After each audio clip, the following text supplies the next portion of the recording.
मैले यो सहित सेम कुराको लागि तेस्रो चोटि भिडियो बनाइरहेको छु।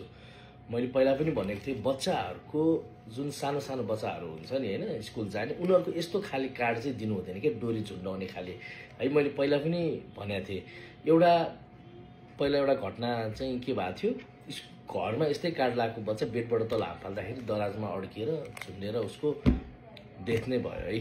त्यसपछि अर्को घटना 1 वर्ष अगाडिको स्कुलमा खेल्ने ठाउँमा त्यो चिप्लेटी जस्तोमा झुन्डेर त्यहाँ पनि दुर्घटना भयो।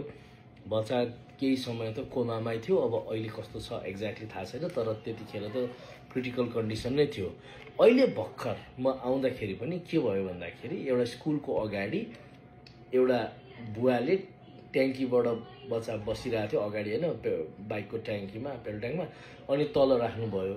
अनि त्यो लेग गार्डको त्यो यस्तोमा चाहिँ अब के भएर यो छिर्यो कि के भयो, बाइक अगाडि जाँदाखेरि स्वाटै तानेर ड्याङ्ग बच्चा लड्यो। ठुलो दुर्घटना त भएन अहिले हैन, तर ड्याङ्ग बच्चा लड्यो। तर हुन सक्थ्यो, त्यही भएर स्कुलले चाहिँ यस्तो खाले आइडी कार्ड नदिकन सानो बच्चाहरूलाई हैन 6, 7, 8 वर्षसम्म चाहिँ अर्को खाले झुन्डाउने कार्ड दिनु होला।